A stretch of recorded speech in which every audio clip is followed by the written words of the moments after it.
Big TV భక్తి సమాచారం WhatsApp ఛానల్లో జాయిన్ అవ్వండి. అన్ని విశేషాలు ఎప్పటికప్పుడు తెలుసుకోండి. నమస్కారం. ఆండాళ్ తిరువలిగలే శరణు. జై శ్రీకృష్ణ. 17వ పాసురం. ఆండాళ్ తల్లి ఈ 17వ పాసురంలో తాను గుంపులుగా వచ్చిన ఆ గోపికలతో సహా ఇక్కడ ఈ పాసురంలో నలుగురిని మేలుకొల్పుతుంది. అది ఎవరు అని అంటారా? ఎంతో చక్కగా ఇక్కడ ముందుగా ఈ గోకులమునకు నాయకుడైన నందుణ్ణి, అలాగే యశోదమ్మను, శ్రీకృష్ణుణ్ణి, బలరాముణ్ణి. అంటే వీళ్ళేంటి, ఇప్పుడు 16వ పాసురంలో నందుడి భవనం దగ్గరకు చేరుకున్నారు. ఈ 17వ పాసురంలో మెల్లగా లోపలికి వెళ్ళారనమాట. అక్కడ చూస్తే వరుసగా అందరూ నలుగురు అలా పడుకొని ఉన్నారు. అయ్యో, మేము మీకోసం వచ్చాము, ఇంత స్తుతిస్తున్నాము, ఇంత వేడుకుంటున్నాము, మా మాటలు మా పలుకులు మీకు వినపడటం లేదా అని అంటూ ఉంటారు. ఈ 17వ పాసురంలో ఏంటి అంటే ప్రత్యేకత, ఇక్కడ నందుడి గుణగణాలను చాలా అద్భుతంగా వర్ణిస్తూ ఉంటారనమాట. అంటే ఏమిటి, అన్నం కావాల్సిన వారికి అన్నం, వస్త్రం కావాల్సిన వారికి వస్త్రం, నీరు కావాల్సిన వారికి నీరు, ఇవన్నీ కూడా ఎటువంటి ప్రతిఫలాపేక్ష లేకుండా అందరికీ అందించే గోకులానికి నాయకుడైన ఓ నందుడా, నిద్ర మేల్కొల్పుము అంటూ కూడా వారు ప్రార్థిస్తూ ఉంటారు. లేవయ్యా, మేము మీకోసం వచ్చాము, ఇంకా అలా నిద్రపోతున్నారేంటి, ఇంకా ఎంతసేపు అని అంటూ ఉంటారు. ఈ పాసురం 17వ పాసురంలో ఏంటంటే, ఎవరైనా ఏదైనా దానం చెయ్యాలి అనుకునేవారు ఈ 17వ పాసురం రోజున దానం చెయ్యాలి అని చెప్తూ ఉంటారు. ఎందుకు అనంటే, మన నాయకుడు ఏదైతే చేశారో అది మనమంతా కూడా చేస్తే ఇప్పుడు నాయకుడు పొందిన ప్రతిఫలం ఎలా ఉంటుందో అలాంటి ఫలాన్ని మనం కూడా పొందొచ్చు అని చెప్తూ ఉంటారు.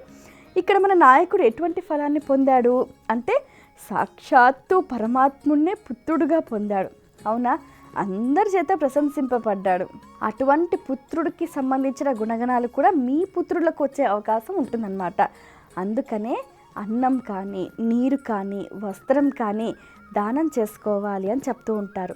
ఆండాళ్ తల్లి చెప్పకనే, ఇగో మన నాయకుడు ఇలాంటి పనులు చేశాడు అంటే మీరు కూడా ఇవి చెయ్యండి అని చెప్పడం అనమాట.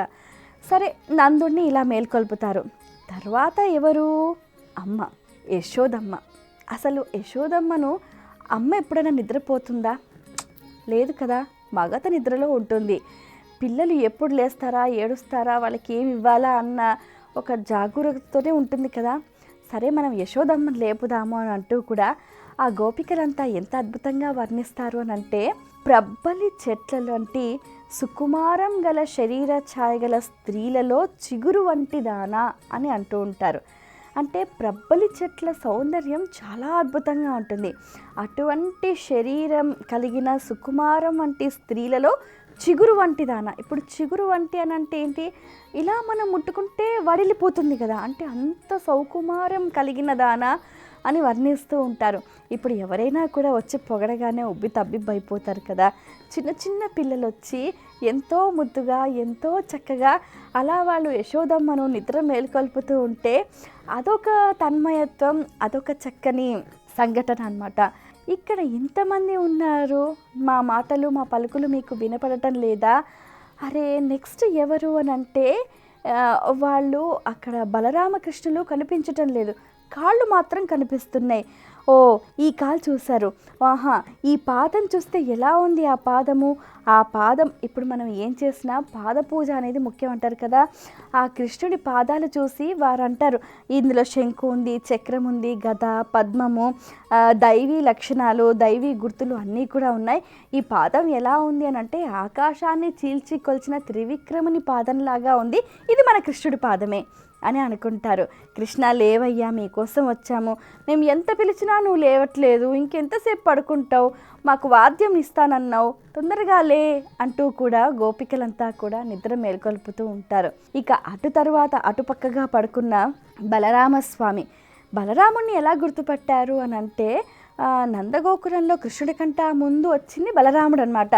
మరి అతను వచ్చిన వేళా విశేషం, కృష్ణుడు వచ్చాడు, అందరూ కూడా సన్మానించి అతని కాలికి బంగారు కడియం తొడిగారనమాట.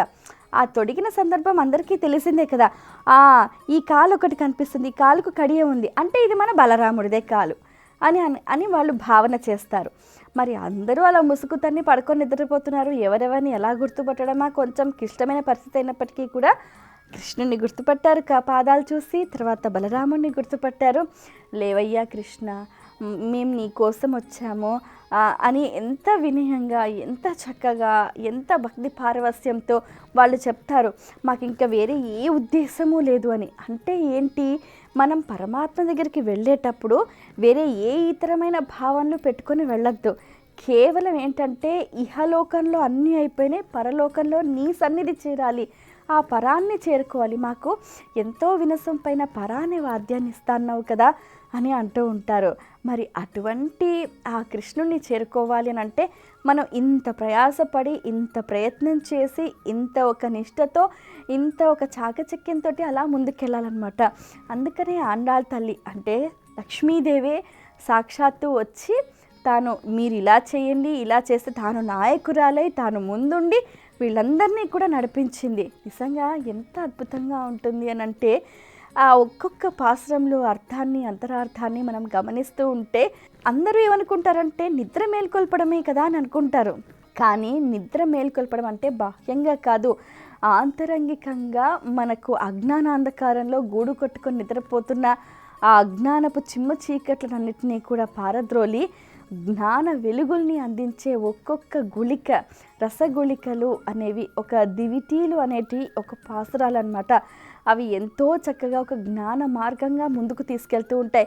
ప్రతి ఒక్క సాధకుడు తప్పనిసరిగా ఆచరించవలసిన వ్రతం తిరుప్పావై వ్రతం. ఎందుకంటే ఈ బ్రాహ్మీ ముహూర్త కాలం అంటే దేవతలకు వాళ్ళు సంచరించే కాలం అన్నమాట. మనం ఆ కాలంలో నిద్ర మేల్కాంచి ఇలా ఆండాళ్ తల్లి తిరుప్పావై పాసురాలు మనం చదువుతూ ఉంటే ఆ సకల దేవీ దేవతల అనుగ్రహం కూడా మనకు పరిపూర్ణంగా లభించే అవకాశం ఉంటుంది. సో ఈ 17వ పాసురంలో ఏంటి అంటే ముందుగా నందుడిని మేల్కొల్పుతారు, యశోదమ్మని బతిమలాడి మేల్కొల్పుతారు. ఆమె సుకుమార ఇంకా ఏమంటారంటే యశోదమ్మను నీవు మా వంశానికి మంగళదీపం వంటిదానా అని అంటూ ఉంటారు. మరి అంతే కదా, మరి ఎంతో చక్కగా కృష్ణుడిని మనందరికీ అందించిందే. అసలు కృష్ణుడు యశోదమ్మ ప్రేమకే బందీ అయిపోయాడు.